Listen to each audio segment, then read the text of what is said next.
तो सबसे पहली बात देखिए, मेरे पास आपके लिए है एक 4 square talk, 4 square strategy. 4 square cigarette की बात मैं नहीं करूंगा, बट 4 स्क्वायर स्ट्रेटेजी जो आपको नीडेड है, चाहे अपन महानीट की बात करने वाले हैं, चाहे फिर आपका जो एक्चुअल एग्जाम होने वाला है 12 तारीख को उसकी बात करने वाले, राइट। तो सबसे पहले स्टेप बाय स्टेप अपन चीजें सीखते हुए चलेंगे और फिर अपन महानीट के ऊपर आ जाएंगे, राइट। तो देखिए, एक बार 2011 में मैंने एग्जाम पास किया था, मैंने आपको बताया, और तकरीबन हम कह सकते हैं कि 10 साल हो गया। तो मैंने उस दौरान क्या सीखा, मैंने क्या नया सीखा, मैंने क्या नया समझा, वो मैं आपके सामने इंट्रोड्यूस करने वाला हूं, राइट। एग्जाम देने से पहले सबसे इंपॉर्टेंट चीज है स्टे रिलैक्स्ड। अभी कहना बहुत आसान है कि रिलैक्स रहो, लेकिन रिलैक्स रहना अपने आप में बहुत मुश्किल काम है। It's not easy, it takes a lot of effort. तो मैं अगर किसी ऐसे इवेंट में पार्टिसिपेट करता हूं जहां मुझे एंजाइटी हो सकती है, जहां मुझे स्ट्रेस आ सकता है, घबराहट हो सकती है, तो मैं क्या करता हूं, I just do 15 minutes of stair climbing.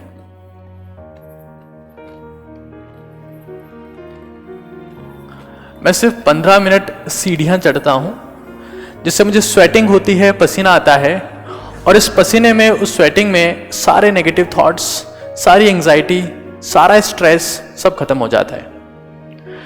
मैं आपसे रिक्वेस्ट करूंगा कि आप 12 तारीख को या उससे पहले ही 15 मिनट की स्टेयर क्लाइंबिंग सुबह शाम आप स्टार्ट कर सकते हैं। इस प्रोसेस में आपको स्वेटिंग होगी और सारे नेगेटिव थॉट्स निकल जाएंगे। ये मेरा आपसे गारंटेड स्टेटमेंट है, क्योंकि मैं इसे फॉलो करता हूं और मुझे इससे जबरदस्त फायदा होता है। एक बात। दूसरी बात, जब आप एग्जाम देने के लिए जाएंगे, ध्यान से सुनिएगा, तो वहां पर आपको कई अलग अलग व्यक्तित्व दिखेंगे। कोई चश्मे में होगा, कोई स्टाइलिश ड्रेस पहने हुए होगा, कोई ऐसा होगा जिसके बुक्स को 4-5 लोग पकड़े हुए होंगे। आगे माताजी होंगी, पीछे पिताजी होंगे, साइड में दादी जी होंगी, इस तरफ दादाजी होंगे, और वो चारों किताबों से एक साथ घूम के पढ़ रहा होगा। तो ऐसे विचित्र प्राणी जो है वो आपको मेंटली स्ट्रेस में ला सकते हैं कि यार ये क्या हो रहा है यहाँ पर, मैं तो इतना कुछ चलाया नहीं हूं, इतना कुछ पढ़ा ही नहीं है, और ये लोग पता नहीं क्या क्या पढ़ रहे हैं।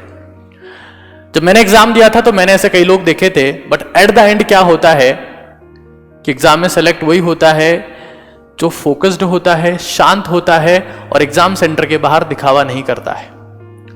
वहां दिखावा करने वाले कई लोग मिलेंगे आपको, एक एक्स एक्सिस पर होगा, एक वाई पर होगा, एक प्लस जेड पर होगा, एक माइनस जेड पर होगा, कई टाइप के लोग दिखेंगे वहां पर।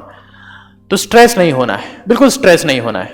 आपको फोकस रहना है, इस चीज को फॉलो करना है, और सिर्फ अपने आप पर ध्यान देना है, सिर्फ अपने आप पर ध्यान देना है। क्योंकि कई लोग जिन्होंने साल भर कोई पढ़ाई नहीं करी है, वो वहां पर एक दिन सिर्फ स्टंट मारने आएंगे। तो ये रिलैक्स रहने का तरीका है, that you focused on yourself, you try to stay relax and ensure that you have gone through sweating. आपको एक बार पसीना आया है, आप एग्जाम देने जब गए हैं तो आपको स्वेटिंग हुई है। कई जमूरे वहां पर मिलेंगे, अलग अलग हेयर स्टाइल में आपको मिलेंगे, कई तो छोरे वहां पर लिपस्टिक लगा के आ जाएंगे, हाँ, कई टाइप के लोग वहां दिखेंगे आपको। 2 चीजें जो आपको करनी है, और अपने आप पर ध्यान देने का तरीका सिर्फ एक ही है, that you focus on the breathing, just focus on the breathing, कि आप शांति के सांस में ब्रीदिंग कर पा रहे हैं, सांस ले पा रहे हैं। It is very very important, right. दूसरी बड़ी बात, पहला पॉइंट हो गया रिलैक्स, 4 स्क्वायर स्ट्रेटेजी में पहला पॉइंट हो गया रिलैक्स। सेकंड बात देखिए, राउंड्स। पेपर चाहे कितना ही सिंपल हो प्यारे बच्चों, लेकिन फिर भी हमारे पास में कुछ क्वेश्चन ऐसे होंगे जो हम एक बार में सॉल्व नहीं कर पाएंगे, एक बार में सॉल्व नहीं हो पाएंगे आपसे वो। तो आपको उस क्वेश्चन को मार्क कर लेना है और सेकंड राउंड के लिए ऑप्शन छोड़ना है कि ये क्वेश्चन मैं सेकंड राउंड में ट्राई करूंगा। कुछ क्वेश्चन ऐसे होंगे जो सेकंड राउंड में भी नहीं हो पाएंगे, उनको थर्ड राउंड के लिए मार्क करना है। मतलब कुल मिला के पेपर 3 राउंड में सॉल्व करना है। Very very important, very important. आपने देखा होगा बहुत बार हम लोग जब कोचिंग पे टेस्ट देते हैं, या ऑनलाइन टेस्ट देते हैं तो ऐसा होता है कि बहुत सारे क्वेश्चन जो हमसे टेस्ट के दौरान नहीं हो पाए थे वो हम लोग घर पर जाकर बड़ी आसानी से सॉल्व कर लेते हैं, बिना कुछ नया सीखे, बिना कुछ नया पढ़े। या फिर हम लोग जब ट्रेवल कर रहे होते हैं घर की तरफ, उसी दौरान हमें याद आ जाता है, अरे यार ये तो क्वेश्चन ऐसे होना था, मेरे से नहीं हुआ। राइट?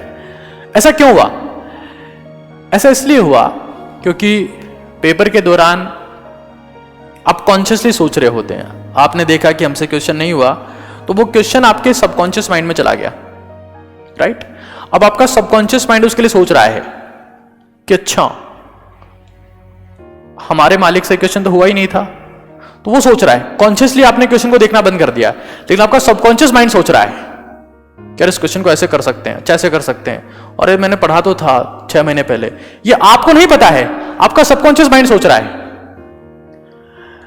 सबकॉन्शियस माइंड और कॉन्शियस माइंड दोनों ही आपको इस्तेमाल करने होते हैं अपनी बेस्ट परफॉर्मेंस देने के लिए।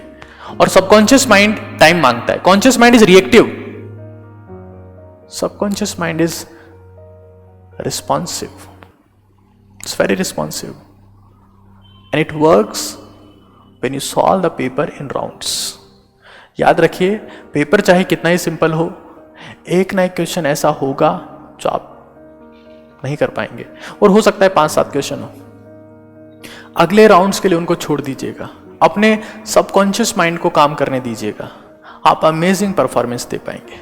तो solve the papers in round at least in 3 rounds. इससे क्या होगा? Your subconscious mind starts working. Subconscious mind आपका काम करता है।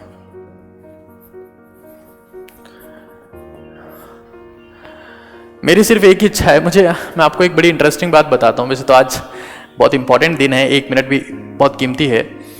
कल हमारे पास में YouTube ने 10,000 रुपये भेजे कि आपने इतनी मेहनत करी है, लेकिन मुझे पर्सनली ऐसा फील होता है कि मैं बच्चों को गवर्नमेंट मेडिकल कॉलेजेस में, एम्स में ले जा पाऊँ ताकि उनके करोड़ों रुपए बचा सकूँ। ये मेरा ड्रीम है। 10,000 रुपये कमाना मेरा ड्रीम नहीं है, बट खैर जो भी है। सबसे पहली बात, relax, solve the paper in rounds, at least take 3 rounds. तीसरी बात, क्या ये 2 पॉइंट सब लोगों को क्लियर हैं?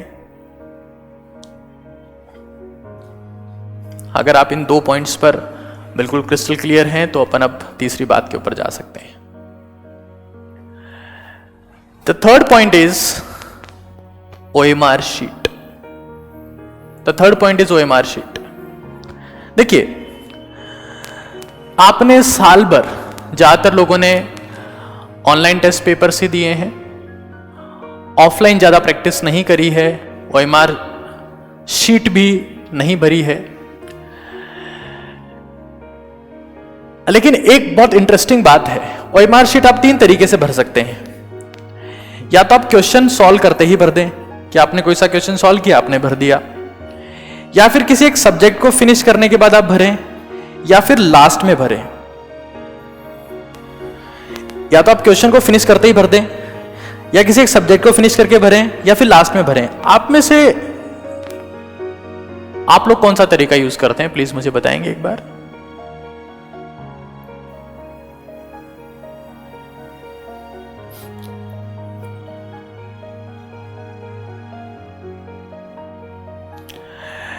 OMR शीट या तो आप हर क्वेश्चन के बाद में भरें, या आप सब्जेक्ट वाइज भरें, या फिर आप लास्ट में भरें।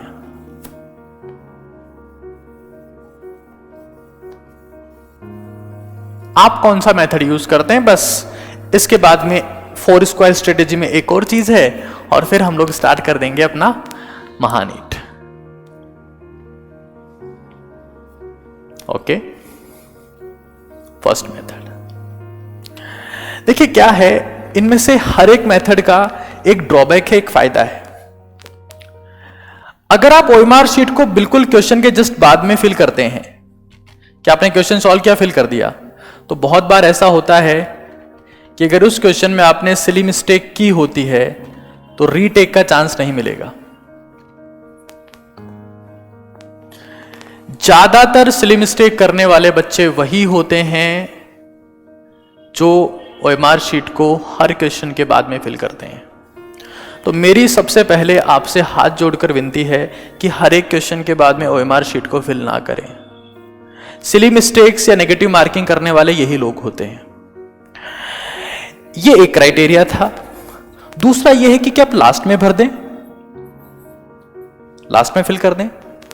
यह तरीका इसलिए गलत है क्योंकि आखिर में कई बार ऐसा होता है, मैंने अपने कई स्टूडेंट्स के साथ में ऐसा देखा है कि उनको इतना टाइम ही नहीं मिल पाया कि OMR शीट फिल भी कर पाए। आप सेपरेटली OMR शीट में लगातार 15 मिनट उसको भरते जाते हैं, मतलब आपने रिलैक्स होने का टाइम लूज कर दिया। इस मेथड से आप रिलैक्स नहीं होते, आप स्ट्रेस्ड हो जाते हैं। कहीं आप 15 मिनट लगातार OMR शीट को भरे जा रहे हैं, कोई आपके पास में कोई और काम नहीं है, सिर्फ आप OMR शीट भर रहे हैं, तो यह तरीका भी गलत है। सब्जेक्ट वाइज या फिर आइदर सब्जेक्ट वाइज, या तो आप सब्जेक्ट वाइज भरें या फिर हर 10 से 12 क्वेश्चन के बाद OMR भरें। इससे पता क्या फायदा होगा? एक तो आप इमीडिएट रिस्पॉन्स के साथ में फिल नहीं कर रहे हैं, है ना, कि आपने कोई इमीडिएट रिएक्शन नहीं दिया। इमीडिएट रिएक्शन आपने नहीं दिया, आप शांति से आपने क्वेश्चन सॉल्व किया, देखा कि हाँ हो गया है, फिर आप अगले क्वेश्चन पे चले गए, देखा कि हाँ हो गया है, अगले क्वेश्चन पे चले गए।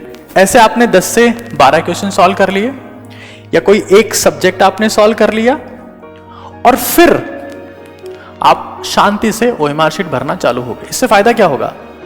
इमीडिएट रिस्पॉन्स नहीं गया, इमीडिएट रिएक्शन नहीं गया, सिली मिस्टेक नहीं होगी। दूसरी बात, पेपर के बीच बीच में आप रिलैक्स हो पाएंगे, बार बार पेपर के बीच में आप रिलैक्स हो पाएंगे। हाँ, स्ट्रेस में नहीं आएंगे कि आपने बॉटनी कर ली, फिर आपने OMR शीट भर ली, तो आप रिलैक्स हो गए। किसके लिए? जूलॉजी के लिए। और एक कॉन्फिडेंट भी आ गया कि यार मैंने इतना कंटेंट सॉल्व कर लिया है, इतना भर लिया है, now I am pretty confident, right. तो तरीका ये यूज करना है। हर क्वेश्चन के बाद भरना भी गलत है और लास्ट में भरना भी गलत है। ये आपको स्ट्रेस्ड कर देगा और ये सिली मिस्टेक आपसे करवाएगा। 3 चीजें क्लियर है। आखिरी चीज पे आते हैं। सबसे बड़ी बात है साहब कि सर 12 तारीख को पेपर है, क्वेश्चन कितने करने हैं? कितने क्वेश्चन करके आए हैं सर? अभी एक लाइव एक्सपेरिमेंट करेंगे अपन। आपके साथ में आज मैं एक एक्सपेरिमेंट करने वाला हूं भाई, ठीक है ना? एक लाइव एक्सपेरिमेंट करेंगे। कितने क्वेश्चन करें? अच्छा बताओ, आपके दिमाग में क्या है? एक बात, पेपर आसान आएगा, ये क्लियर है, इसमें कोई संदेह नहीं है। मैं आपसे पूछ रहा हूं कितने क्वेश्चन करके आएंगे आप? बताओ देखिए एक बार।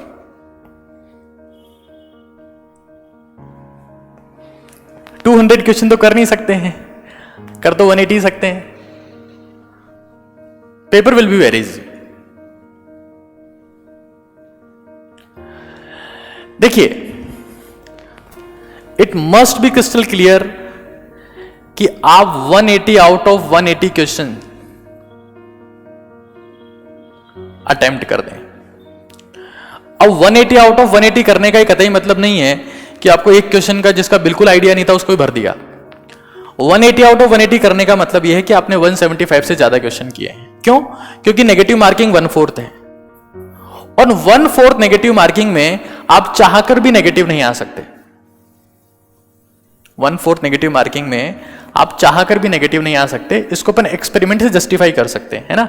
एक एक्सपेरिमेंट करते हैं, क्योंकि आज महानीट है जो इसके बाद में जस्ट स्टार्ट करने वाले हैं अपन लोग। पेन और पेपर लेके तो आप बैठे होंगे, क्योंकि आज क्वेश्चन आप ही को सॉल्व करने हैं, आप ही को आंसर मार्क करना है। मैं सिर्फ उसका सॉल्यूशन दिखाऊंगा और आगे चलूंगा। आखिर में आपका स्कोर कैलकुलेट होगा, है ना? एक एक्सपेरिमेंट कर लें, छोटा सा लाइव एक्सपेरिमेंट, अगर आप लोग तैयार हैं तो।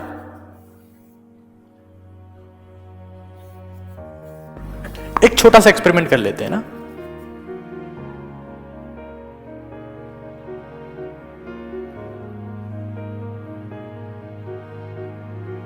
ठीक है, ठीक है ना? आपको क्या करना है कि क्वेश्चन नंबर 1, 2, 3, 4, 5 ये अपने सामने एक पेपर पे लिख लेने हैं, 8, 9 और 10। ठीक है? 1 सेकेंड।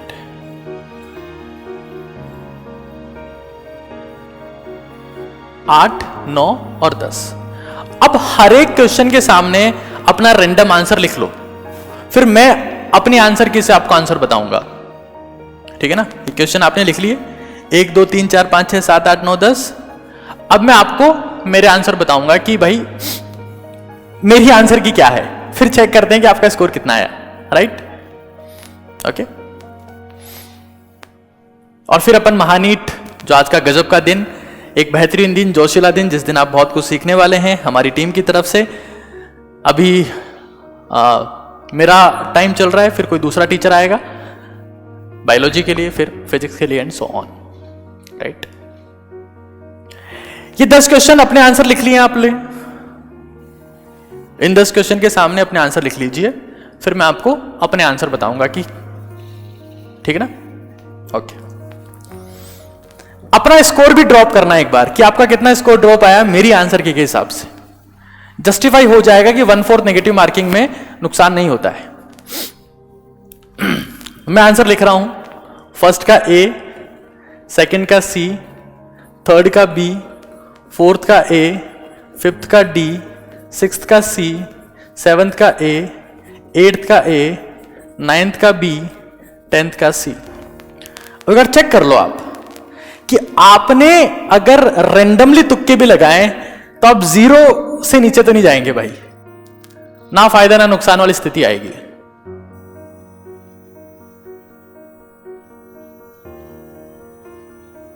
अब मुझे एक बार मार्क्स बता दो अपने।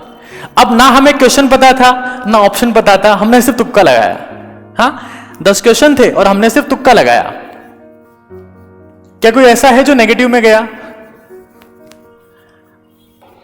आप में से कोई ऐसा है जिस प्रोसेस में नेगेटिव में चला गया? कोई नहीं जाएगा। हाँ, अब वो आपकी किस्मत के ऊपर डिपेंड है, लेकिन नेगेटिव में नहीं जाएगा। एक बेसिक तरीका है। नहीं, -10 वाले लोग झूठ बोल रहे हैं भाई, मैं इन लोगों पे बिलीव नहीं करता ना। ये सफेद झूठ है। ये तो ऐसा तभी हो सकता है जब आप नीट का फॉर्म ही ना भरा हो आपने, तो ऊपर वाले ने सारे ऑप्शन ही कैंसिल कर दिए आपके, है ना? ऐसा नहीं हो सकता भाई। खैर, तो ये 4 स्क्वायर स्ट्रेटेजी है अपनी। अपन एक बार महानीट की शुरुआत कर लेते हैं। सब लोग तैयार हैं होपफुली? माइनस में 41। बेटा 4 नंबर आपने हर क्वेश्चन पे नेगेटिव किए हैं, गजब। अच्छा, कोई ऐसा है जिसके 20 से ऊपर नंबर आए हैं 40 में से?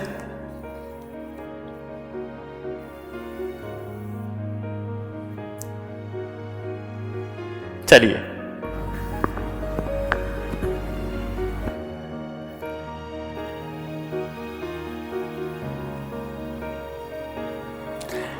नेगेटिव मार्किंग 1/4 रखी होगी आपने। और जिन लोगों के माइनस में 10 नंबर, माइनस में 30 नंबर आ रहे हैं, या तो उन्हें कैलकुलेट करना नहीं आता या फिर वो लोग बायोलॉजी के स्टूडेंट ही नहीं है। हाँ, माइनस में 400। चलिए स्टार्ट की जाए। अब महानीट की शुरुआत अब हम लोग कर देते हैं। पेपर बिल्कुल उसी तरीके का बनाया गया है जैसा कल आपका एग्जाम होने वाला है। और मैं आपसे सिर्फ यही कहूंगा कि जो भी आप मार्क्स यहां पर लाएंगे उसके आसपास के मार्क्स से आप लोग 12 तारीख को लाने वाले हैं, ये श्योर है। पेपर इसी टाइप का बनाया है। तो अब हम लोग शुरुआत कर देते हैं। राइट? एक बात याद रखिएगा, क्वेश्चन आपको 180 आउट ऑफ 180 अटेम्प्ट करने की मेंटेलिटी के साथ में जाना है। और लगता है कि पेपर टफ है तो उस केस में आप लोग 170 के आसपास, 160 के आसपास अटेम्प्ट कर सकते हैं, लेकिन पेपर टफ नहीं आएगा। इसलिए क्वेश्चन 180 आउट ऑफ 180 अटेम्प्ट करने हैं, मैं इसके लिए श्योर हूं। ठीक है?